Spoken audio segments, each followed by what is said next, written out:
The Vikings starting O-line pretty much set headed into camp, but what about the depth? Welcome to the Locked On Vikings podcast.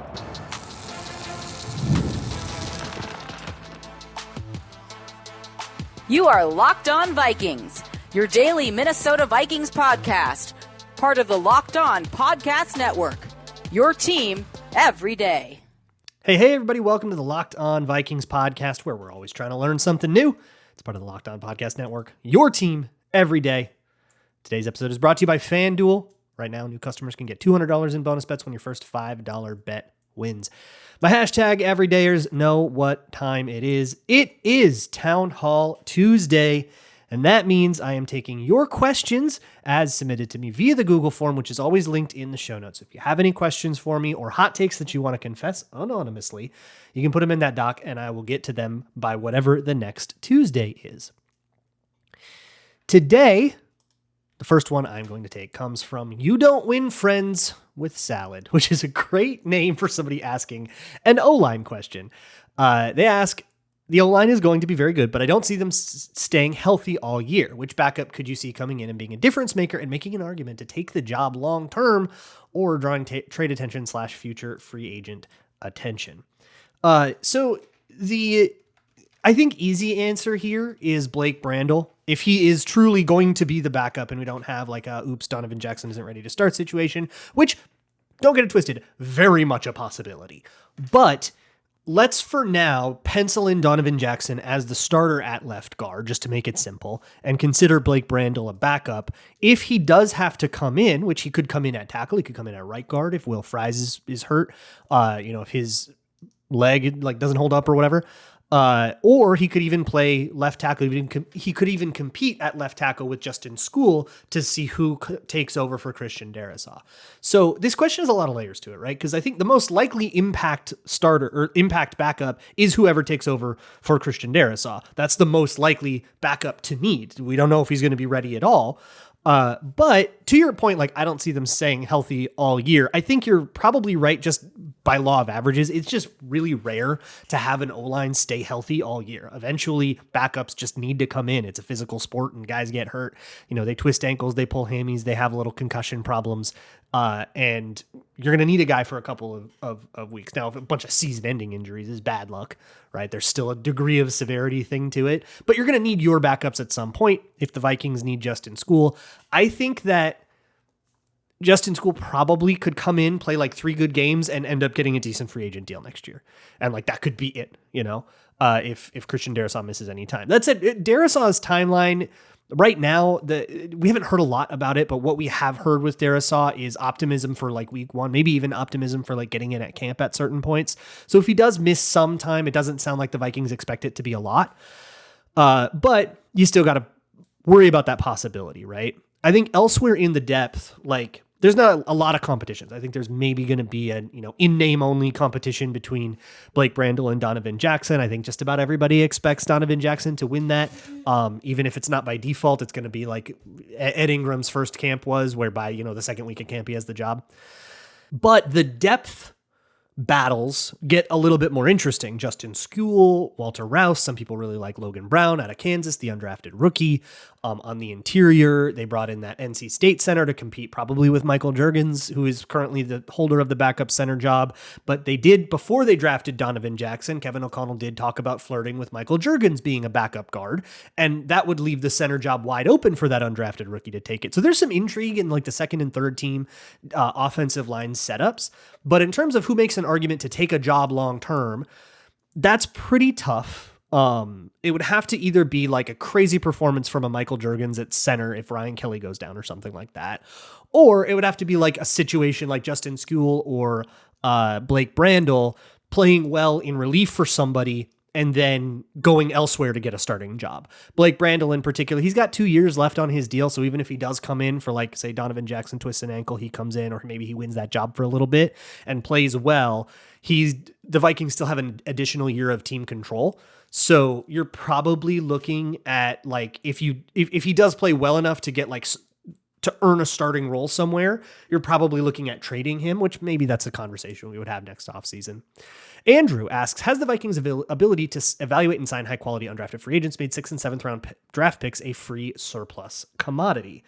I would say no. The difference between being good at undrafted free agency and being good at undrafted free agency but plus a 6th and 7th round pick is probably not distinct from being average at UDFA.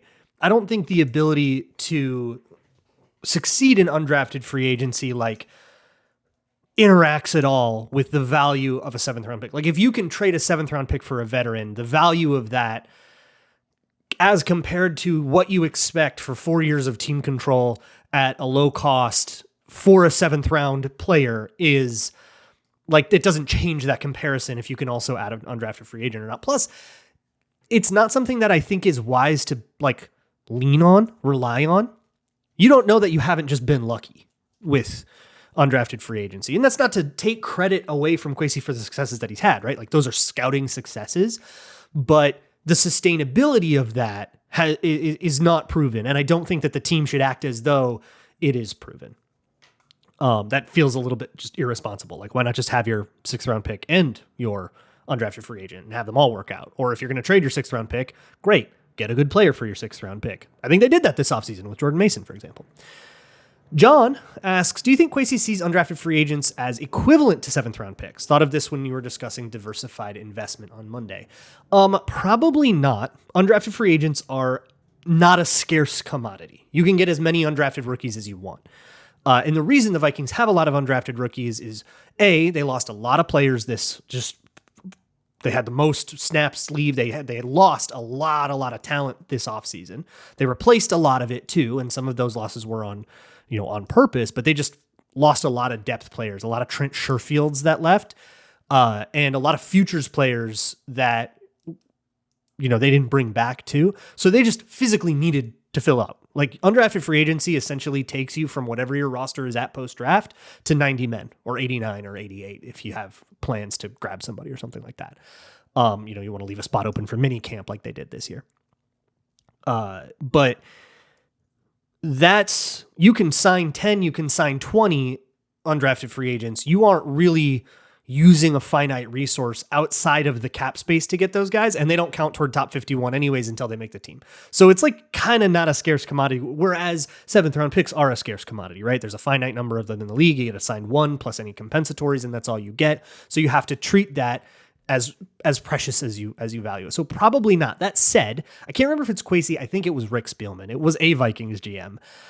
Basically said once that the 7th round is for getting a head start on your priority free agents. Your guys who I don't think he's going to get drafted, but I really want him. I don't want to be in a bidding war. That's a valuable place to use your 7th round picks. Maybe more than just trying to take the last idiot that's available on your draft board and trying to, value it out or trying to be the one guy that found a good player in the 7th round. Just get your priority free agents and get your, use it to kind of play the business element a little bit, use it to help yourself in undrafted free agency, because that can be a bit of a flurry of a lot of bidding wars. I'm going to assume also John asks, same John, maybe it's a different John. Who am I to say? There was a small clip in the Vikings draft video discussing trade down, but Kwesi said they have to assess that he won't be there. I'm going to be honest, John, your syntax here has confused me. The ASSE, he won't be there. I don't know what that means. Does that indicate that they didn't have 2 other prospects left that they like if Jackson was picked? So I think I can understand what you're getting at here, which is that, the Vikings seemed really locked in on Donovan Jackson. Of course, that could be a deceptive edit. It's something a team very much would do. But they seemed really excited about Donovan Jackson and worried about what happens if we quote unquote strike out. That's how Kwesi said it. Hey, be ready to trade down if we strike out. So they definitely did have at least a good portion of that night where it was possible that all the players they want would be gone and they would be talking about trade downs. Donovan Jackson was one, maybe the only one of those players. Hard to know. But yeah, I think once you got to a certain point in the night, it was kind of Donovan Jackson or bust. I would have, that's the read that I got on it. And if he goes to the Chargers, pick before you, then you just say, all right, let's see what the Giants want to do. But they liked him, and they did choose that over trade downs, which we can, evaluate as time goes on. I don't know if an extra third rounder is going to require Donovan Jackson to be like that good to like justify that, but it is what it is. Harry asks, at what point do we need a succession plan for when Flores gets hired? This isn't as inevitable as I used to think, but it still seems likely. I mean, the NFL stands for not for long, right? Probably always have something. It was Durante Jones for a good while for the Vikings. I shouldn't say that with certainty. That's just what it seems like it should have been. It would have been, because he's, the most experienced assistant. He's the pass game coordinator, so he understands the coverages. And he's been in the league like a long time. There's a sort of, he's definitely got the experience. He's got enough of experience to earn his first shot as a DC. I also wouldn't have been surprised. I thought like last year that Gerard Mayo would be DC for the Vikings and Brian Flores would go get a head coaching job elsewhere. There was a minute where it kind of felt like it could have been the Patriots themselves before they did the Mike. It was like before it was clear that they were all in on the Mike Vrabel thing. But I would guess that they have something. I don't know what it would be. My guess would be somebody from on the staff. Usually when you get a defense that's so well regarded that somebody gets hired away from it, you usually don't want to change a whole bunch and you just go with, the next man up from that staff. And now somebody gets a promotion and an opportunity. I've got a bunch more questions plus your hot takes coming up here on the Locked On Vikings podcast. Today's Locked On Vikings episode is brought to you by FanDuel, America's #1 sports book. I am recording this right now at tip-off of the Wolves game. And if I wanted to lay a same-game parlay on that Wolves game after I finish recording, for most of the time, it would have been too late, but not with FanDuel. You can just go right in after tip-off and lay down that same-game parlay. The lines might shift a little bit as the game goes on, but that's fine. You can still find the live lines, and you can still say, I think Anthony Edwards is going to have a great game, or Rudy Gobert is going to have a great game, or whatever it is. Big moments. You can wait until the fourth quarter and then say, Naz Reid's going to hit 2 threes in this quarter. You can do whatever you want there, or even futures bets for the NFL. Vikings over under 8.5 wins, or to win the division, which I think they are third highest odds to get to do that. So if you want to lay $5 on that, actually lay $5 on anything. And if you win, you get $200 in bonus bets. If it's your first $5 bet, just go to FanDuel.com, sign up there. And if your first $5 bet wins, you get $200 in bonus bets that you can spend on whatever. Make every moment more with FanDuel, official sports betting partner of the NBA. Moving right along here with the Townhall Tuesday episode of the Locked On Vikings podcast. The next one comes from Sloth, who asks, I watched Pelissero's interview with Jefferson and Asamoah, and it struck me how much it could mean for countries who have 1 or 2 active players to have that NFL player as their Olympic captain. Who do you think could be in the mix for bronze in 2028? Who is like super likely to be silver? Would it be like Nigeria? Nigeria would probably have a pretty good team if you're talking about like nationals, right? There's a lot, but like a lot of the Nigerians in the league are first generation immigrants who are still like very much like American born citizens. So I don't know. I mean, there's like a dual citizenship move that like a lot of NBA players do and a lot of people could do there. But like, I mean, guys like Nikola Jokic or Luka Doncic, like I don't think they're American born. So it makes a lot of sense for them to go like play for their home countries where they like lived and grew up. I just looked up a list of a bunch of players that were not born there. I guess Canada would have a pretty good team. You would get guys like, you'd get Josh Palmer, but you'd have to go for guys like Luigi Villon for that, who I don't think would be a 7-on player. I think a little bit too slow to be a 7-on player. You get Benjamin St. Juste. He's a Canadian. I would say maybe you could get Kyle Hamilton. He's Greek. That'd be an interesting one. Probably Canada or Nigeria would be bronze and silver to me. That would be my guess. Next one comes from Rodrigo from Brazil, who's only adding the from Brazil to keep adding to the from Brazil list. All right, baby. Let's go. Everybody from Brazil, shout it out. Asks, can you embrace the hot taker / hater mindset for Ty Felton and list 3 to 4 players picked in the 4th round that will be better than him? So for context, if you have not been listening, I don't like the Ty Felton pick. I did a whole episode on why, and I also have done a Patreon video on why that's free to watch. So if you go to patreon.com/LukeBrownNFL, you can see film of everything I was talking about. And if you watch that and you still don't agree, that's your prerogative, but at least let me show my work for you. With that said, good fourth round players. This is kind of a tough exercise for me because I didn't watch everybody. I can't tell you how good the linebackers are. Like Jack Kaiser is a name that I know people were excited about, the Notre Dame linebacker, as like a day 3 guy that people liked. He goes 107 to the Jaguars. Maybe he'll be good, but I couldn't tell you if I believe in that. Cam Scattaboo, that's another one people really liked. I didn't get around to him. CJ West is probably the name that I'll be really mad about. If CJ West is good and Ty Felton is not, that's the one that I'm going to be really annoying about, because CJ West was a huge draft crush for me and he was available at 102. Like they could have done it and they didn't do it. Lathan Ransom was another one. If you wanted to get a safety, if you're annoyed that the Vikings didn't draft any secondary, they could have gotten Lathan Ransom there. He went 122. Trevor Etienne was another one. Billy Bowman was another safety if you really wanted that. I know there are a couple of receivers that people talk about that were like higher. Dante Thornton, the Tennessee receiver, Arian Smith from Georgia were the next 2 receivers off the board. Jalen Lane from Virginia Tech. I think that's one I hear a lot. Jalen Royals, that's one I hear all the time. Jalen Royals goes 133rd. So I think those are names, or Jordan Watkins. Those are the receivers that go in the 4th round. If those guys end up outproducing Ty Felton, then you go, okay, guys, you goofed here. You messed up. Next one comes from Andrew, who says the Packers are 5-7 versus the NFC North with Jordan Love at QB, with 2 of those wins over the Justin Fields Bears and 1 over Nick Mullins. Why do Love and the Packers consistently get so much favor from the media and the betting markets? Here's the deal. I think it matters a lot when you go into the playoffs and you kick the crap out of somebody in their house. Like, I think that brings you a lot of good faith. Kirk Cousins Kirk Cousins did not get a lot of good faith from national media. He was so synonymous with mediocrity. Basically, anytime you asked the Vikings, you asked them to consider the Vikings anything outside of mediocre, then they basically would say, yeah, but Kirk Cousins. But if you remember after that 2019 game, goes into Superdome, beat the Saints, there was a little bit more in respect in the national media. You go on everyone's TV and have a good game and it works. And Jordan Love has had some of his best moments on national TV. A Sunday night game, I think it was, when they dunked on the Vikings. That's happened a couple times. A nationally televised game where they go into US Bank Stadium and they dunk on the Vikings. And, very like Toyotathon, right? I think there is a narrative of like people just really want the like history to repeat itself because it's understandable.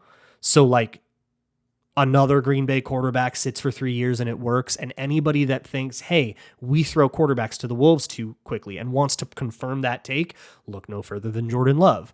But I think the thing that brings him the most faith is beating the Cowboys in that playoff game. And like it not being close, right? It's totally outplaying the Cowboys in a game that the Cowboys, let's be honest, still have not recovered from and probably won't for a while. That's like one of those games that tears a franchise apart. And Jordan Love did it to him.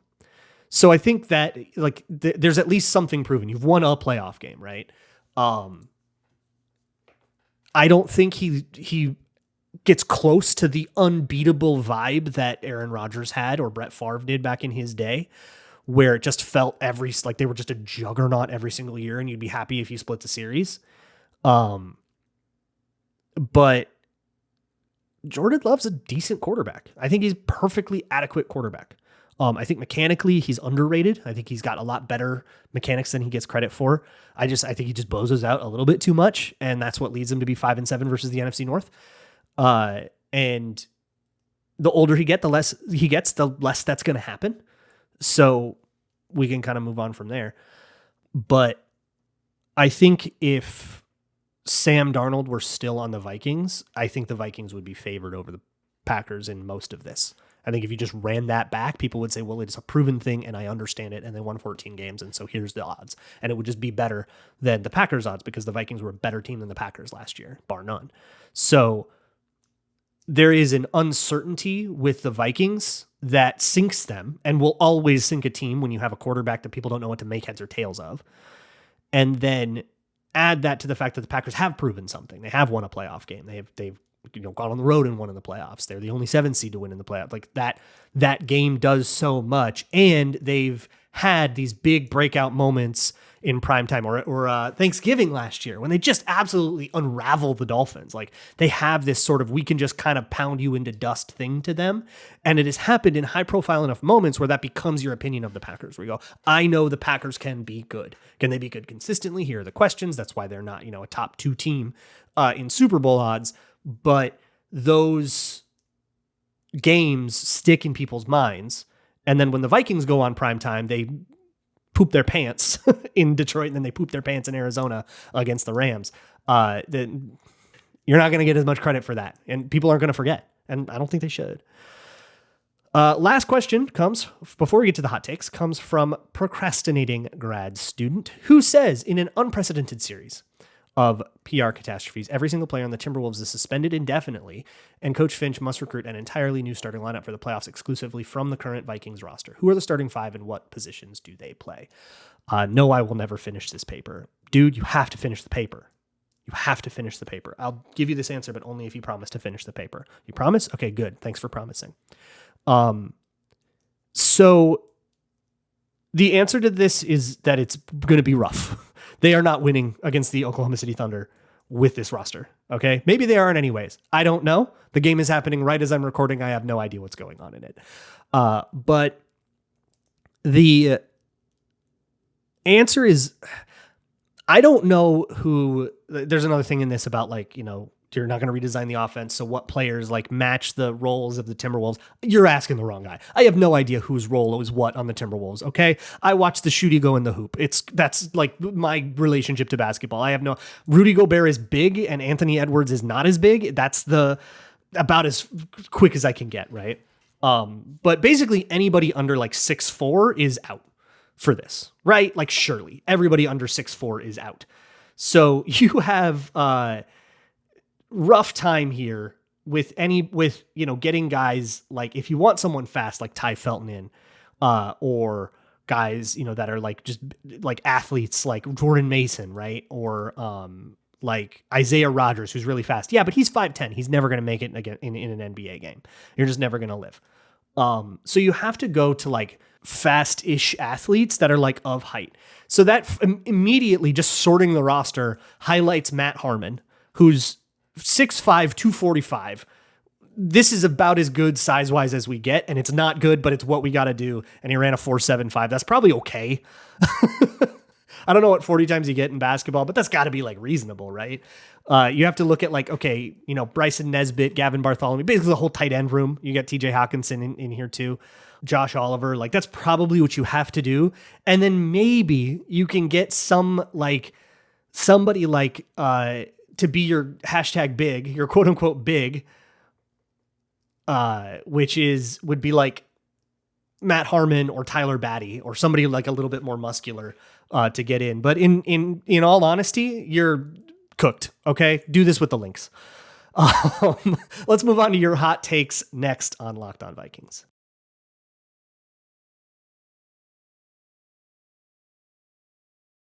All right, it is time for your hot takes here on the Locked On Vikings podcast, kept anonymous, unless you are Kevin, then you don't deserve it. The first one comes from, you'll have to speak up, I'm wearing a towel.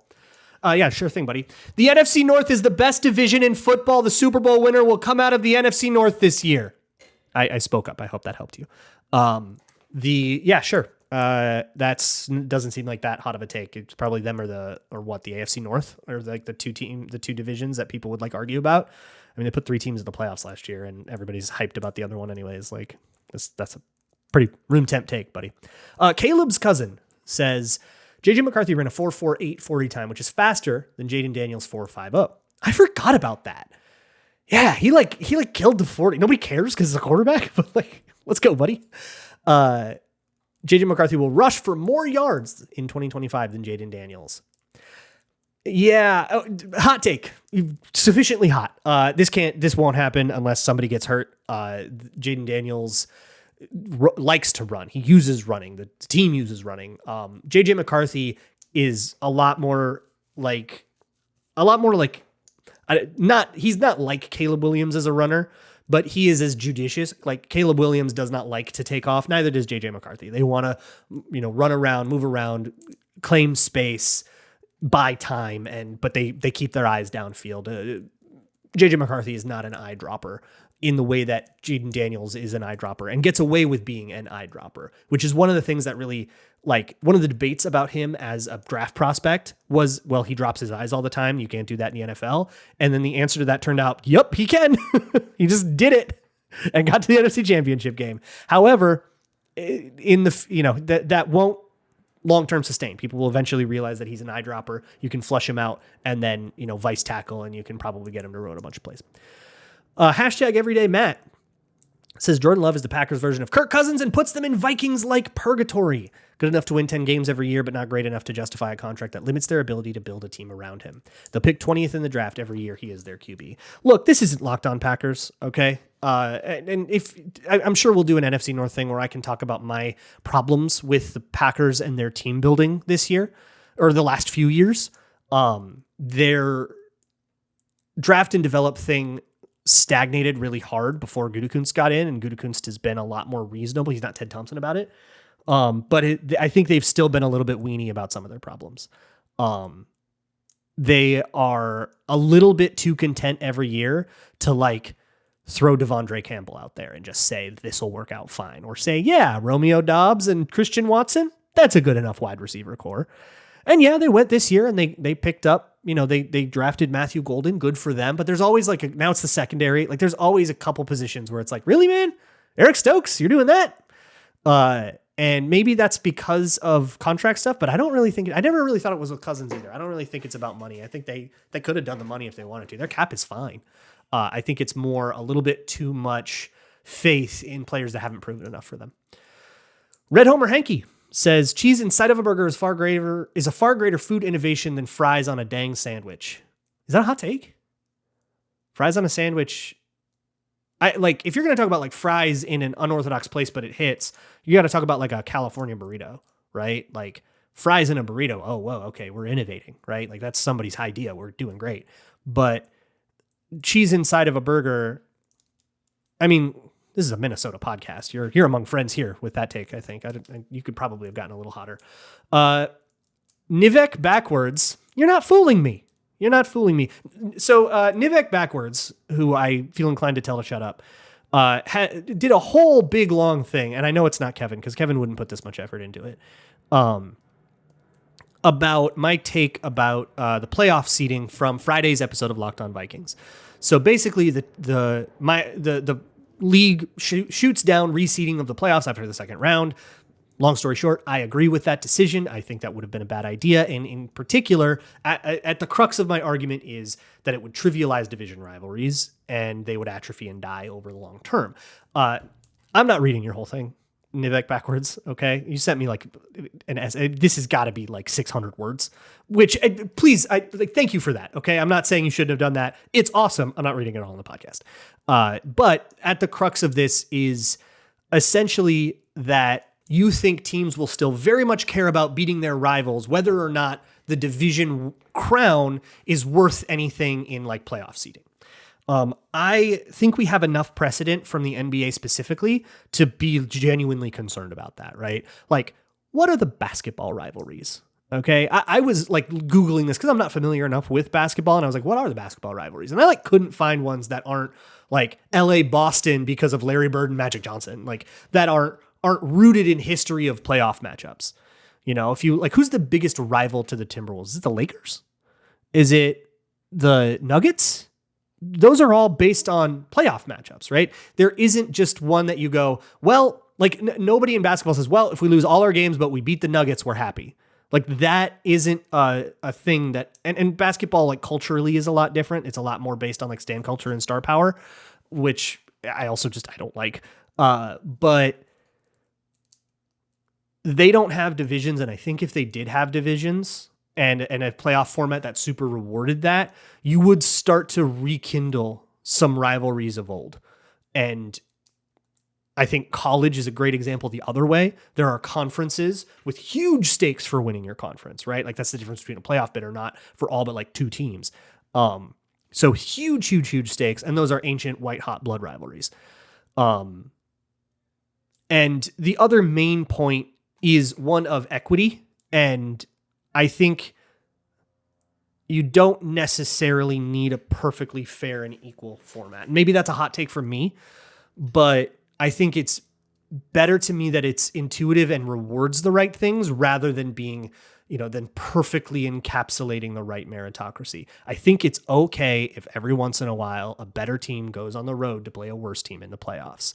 I don't think that that's a big problem, but that's okay. You clearly do not agree, and I respect that. Luke Drawn, I see, says JJ McCarthy has the prototype build to be Patrick Mahomes, closer to current than young. Wow. Jesus. I did not. This was in the doc, and I think I skimmed over it. That's scorching. I should have saved that one for last. This one might be last. Now, I know his arm and pocket presence aren't at that level, but if his ability to convert third down translates, the Vikings could have a ball control offense on par with the Chiefs, which is a true key to their Super Bowl success. I think JJ has the ability to do that and will be the true key to the Vikings winning a Super Bowl within the next 3 years. Okay, yeah, JJ McCarthy, super hype, very common thing to find in this segment. But the Patrick Mahomes thing, I think that what you described here is no longer a Patrick Mahomes comp. Ball control, third down, suffocating offense. You're kind of going for a Drew Brees thing, or like a Russell Wilson thing, where it's like, just like annoyingly can't get those guys off the field kind of offense. That's not Mahomes. Mahomes has a lot more explosion to him than what you're sort of implying here. And the whole point of Mahomes is explosion. I think you're onto something. If you're going to like turbo hype JJ McCarthy, you're definitely onto something with like the path to what that would look like. Say, hey, JJ McCarthy's, a top 3 quarterback. What is the offense that look like that gets everybody to start saying that? You're probably right in how you've characterized it, but I don't think you should use the name Patrick Mahomes for that comparison. But hey, I guess that's what makes it a scorching take. This is the one I did have last. It's from Scold Outside. We got to reconvene on something. Who says, after listening to your Ty Felton episode and your breakdown of positives and negatives of his skill set, I will say he will be a kick return / punt return savant, a Marcus Sherrill / Cordero Patterson hybrid. Not an effective wide receiver, but skills in space, good hands, and speed. Matt Daniels and Keenan McCardle will have cracked the new kickoff return code with Ty Felton. Yes, I am hoping so, because a few weeks ago I called our Kirk Comp pick an all-pro or pro bowler. Yeah, so everydayers will maybe remember that Scold Outside had a hot take that said that the Kirk Cousins comp pick, which was pick 97, would become an all-pro or pro bowler. I think fair enough that they traded down, but 102, Ty Felton, that's basically the guy. His path to the Pro Bowl is to like get 2 kickoff return touchdowns. You get 2 kickoff return touchdowns, you're the Pro Bowler. So like that has to be the path to it. Be really hard to do it as like a Matthew Slater, like, special teams ace, but in like an unsung way. I think you need to take a lot of time to build a reputation. You need to do that for 3 or 4 years before you start getting recognized as such, like nationally. But hey, do a couple kick return touchdowns and you're on everybody's, Sports Center top 10. So you're good to go there. Tomorrow, if all goes well, I have a really cool guest for you that many of you maybe haven't heard of, but if you have, you'd be really excited. But mostly, I'm really excited for the conversation we're going to have. We'll see if that goes. If not, we'll do more Everyman series. We'll do some X's and O's stuff. We'll do whatever I feel like doing. And you don't have a say in it. This isn't a democracy. See you tomorrow. And as always, Skull.